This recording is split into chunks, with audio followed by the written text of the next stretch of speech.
नमस्कार, मैं हूं संजय शर्मा। आप देख रहे हैं 4 PM न्यूज नेटवर्क। अब की बार 400 पार। टीवी चैनलों पर ये लाइन सुनते सुनते आपके भी कान पक गए होंगे। गोदी मीडिया के चैनल दिन भर अब की बार 400 पार। प्रधानमंत्री जी ने बड़ी तैयारी करी है। विपक्ष के लोग जब तक सो के भी नहीं उठे हैं, समझ ही नहीं पा रहे हैं, तब तक संघ ने प्लानिंग कर ली है। भारतीय जनता पार्टी ने बूथ के लेवल पे तैयारी कर ली है। सारी सीटें फाइनल है। 500 के 500 का प्लान है। ऐसे जाने कितने फर्जी शो गोदी मीडिया के चैनलों पर महीनों से दिखाए जा रहे हैं। ऐसा लग रहा है कि एक एक लोकसभा की इतनी व्यापक तैयारी करी है, इतनी जबरदस्त मॉनिटरिंग करी है कि इससे ज्यादा मॉनिटरिंग दुनिया में कोई आदमी कर ही नहीं सकता। और इस मॉनिटरिंग का नतीजा है कि साहब अब की बार 400 पार का बड़े कॉन्फिडेंस में नारा लगा रहे हैं। कह रहे गोदी मीडिया के चैनल कह रहे हैं एक एक प्रत्याशी के बारे में जमीनी स्तर तक मालूम किया है साहब ने। कौन प्रत्याशी कैसा है, उसकी वर्तमान स्थिति क्या है, चुनाव लड़ेगा तो क्या होगा, सारी प्लानिंग है। लेकिन जब टिकट दे दिया जाता है तो अचानक एक भारतीय जनता पार्टी के सांसद और फिर जिनको टिकट मिला है उनकी रंगीनी भरी कहानियों के किस्से चलने लगते हैं। उनके सेक्स वीडियो चलने लगती हैं रशियन लड़की के साथ। तब लोग कहते हैं अरे, इस नैतिकता वाली पार्टी में, इस चरित्रवान पार्टी में ये भी सांसद हैं, ये भी करते हैं। तब तक पूर्वांचल के एक और सांसद जी की अय्याशी की कहानी चलने लगती है। मतलब महिला दिवस पर ये बातें कहते हुए मुझे शर्म आ रही है, लेकिन ऐसी तमाम बातें सामने आ रही हैं। मैं आगे बात करूं उससे पहले देश की आधी आबादी, महिलाओं का दिल से सम्मान। आप ना हो तो ये सृष्टि ना हो, आप ना हो तो ये समाज ना हो, और आपकी अगर ज्ञान भरी बातें ना हो तो हमारा आधुनिक भारत ना हो। प्रधानमंत्री जी ने महिला दिवस से बड़ा एहसान किया है। 100 रुपए का सिलेंडर कम कर दिया, रेट कम कर दिया, 100 रुपया। लहूलुहान हुए जा रहे हैं, मतलब लोहा लाट हुए जा रहे हैं। लहूलुहान तो मैं गलत ही कहूंगा, लहूलुहान तो कहीं और हो रहे हैं। लोहा लाट हुए जा रहे हैं लोग कि साहेब ने, राजा ने कितनी मेहरबानी कर दी। बताइए, 100 रुपए सिलेंडर कम कर दिया। राजा बड़ा दयालु है। पहले 700 800 रेट बढ़ाता है, फिर 100 रुपए कम कर देता है, और फिर लोग मंत्री जयकारा लगाने में लग जाते हैं। मुझे किस्सा याद आ रहा है कि एक राजा के दरबार में शिकायत लेके आई, जनता निकल के आई। तो राजा ने मंत्री से पूछा ये क्या मामला है।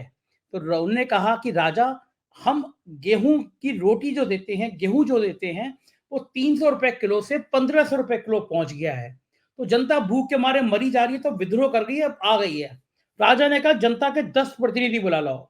10 प्रतिनिधि आ गए। राजा बोले बताओ, समस्या बताओ। उन्होंने कहा महाराज की जय हो, हम तो आप पे भगवान विष्णु का अवतार देखते थे, लेकिन महाराज आपने 300 रुपए का गेहूं, आटा का जो हम खाते हैं उसका गेहूं 300 रुपए से 1500 रुपए कर दिया। राजा तमतमाया, बोले ये कैसे हो गया। वजीर, सेनापति, तुम्हें पता नहीं है जनता पे कितना बोझ है। ये आज ही मैं इसको कम कर रहा हूं, मैं इसको 1500 का 1000 कर रहा हूं।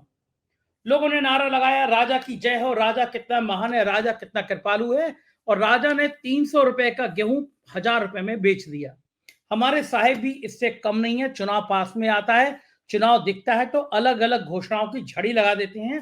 आज 100 रुपए सिलेंडर कम करना इतना ही इसी कड़ी में हिस्सा है। जबकि 2014 में जब साहेब ने सत्ता संभाली थी, तब 50 रुपए का सिलेंडर देने की बात हुई थी, लेकिन आज कहां से कहां पहुंच गया। खैर, बातें तो बहुत हुई थी। बातें तो 2 करोड़ नौकरी की हुई थी, जो अब पकौड़े तलने में कन्वर्ट हो गई है। बातें आपके खातों में 15 लाख देने की हुई थी, जो हवा हवाई हो गई है। बातें 2 करोड़ नौकरियां हर साल, हर एक को छत, तमाम जाने कितनी बातें हैं। इन बातों का क्या, कस्में वादे प्यार वफा, ये बातें हैं, बातों का क्या। लेकिन राजा इतना परेशान क्यों, राजा इतना घबराए हुआ कहाँ है, क्यों है। अब हर जगह अगर कैंडिडेट मिल गए, हर जगह तैयारी हो गई है, तो राजा को फिर ये टूट फूट क्यों करानी पड़ रही है। कांग्रेस के नेता को तोड़ो, उसको टिकट दे दो। समाजवादी पार्टी के नेता को तोड़ो, उनको टिकट दे दो।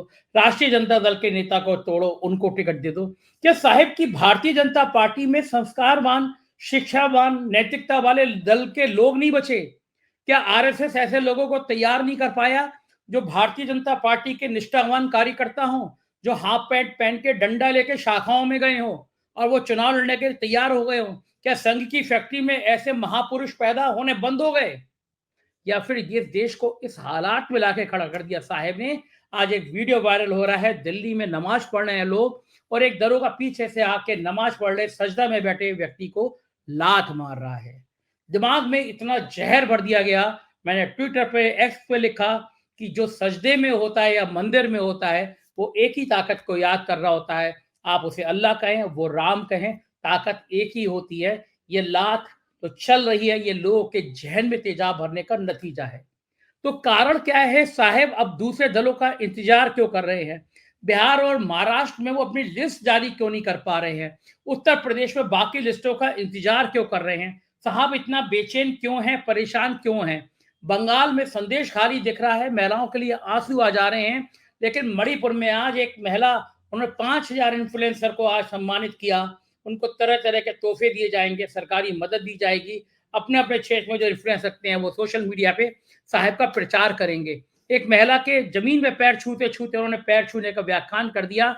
लेकिन बड़ा अच्छा लगता कि प्रधानमंत्री जी आज मणिपुर की उन महिलाओं को बुलाते जिनको निवस्त्र करके, जिनके कपड़े उतार के नग्न घुमाया गया था, उनके साथ सामूहिक बलात्कार कर दिया गया था, उनकी हत्या कर दी गई थी। तो साहब को समझ आता कि महिलाओं का सम्मान क्या होता है। लेकिन साहब को इन सब बातों से फर्क नहीं पड़ता। साहिब साहेब हैं, उनकी महिमा अपरंपार है।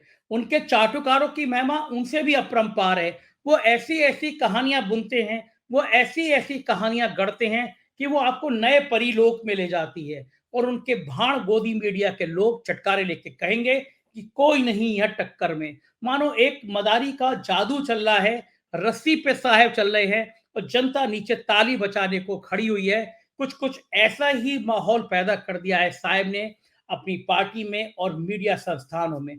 कोई पत्रकार अब सवाल नहीं करता, सब पत्रकार भाड़ की तरह एक-एक रट लगाए रहते हैं, साहेब हैं तो मुमकिन है। सबसे बड़ी पार्टी, दुनिया की कथित रूप से सबसे बड़ी पार्टी के राष्ट्रीय अध्यक्ष जेपी नड्डा कहते हैं कि वो तो विश्व देवताओं के देवता हैं। और जमीन घोटाला में जिनका नाम चर्चा में आया, ऐसे राम जन्मभूमि ट्रस्ट के सर्वे सर्वा बड़ा चंपत राय कहते हैं कि वास्तव में मोदी जी तो भगवान विष्णु का अवतार हैं। तो ऐसे भगवान की संरचना में, ऐसे भगवान की कल्पना में आखिर भगवान परेशान क्यों हैं? भगवान को ये कॉन्फिडेंस क्यों नहीं आ पा रहा कि मैं जिसके ऊपर हाथ रख दूंगा वो चुनाव जीत जाएगा? इसकी सेक्स की सीडियां वायरल हो रही हो, इसकी रशियन लड़कियों के संग सीडी वायरल हो रही हो, कोई फर्क नहीं पड़ता। मैं ब्रजभूषण के ऊपर हाथ रखूंगा, ब्रजभूषण जीत जाएगा। और मैं सेक्स करते हुए सांसद के ऊपर हाथ रखूंगा तो ये जीत जाएगा। आखिर ऐसे चरित्रवान लोग 500-600 ढूंढ क्यों नहीं पा रहे?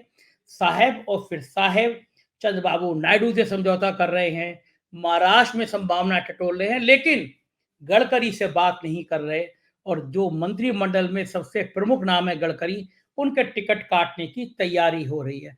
क्या भारतीय जनता पार्टी में अब इतना ऐसा आतंक छा गया है कि कोई सवाल नहीं कर रहा कि गडकरी का टिकट क्यों काटा गया? आखिर गडकरी का दोष क्या है? क्या भारतीय जनता पार्टी और संघ के पास अब इतनी रीढ़ की हड्डी नहीं बची जो साहेब से सवाल कर सके? ये आजादी का अमृत काल है या फिर साहेब का अमृत काल है कि साहेब से सवाल नहीं पूछे जा सकते?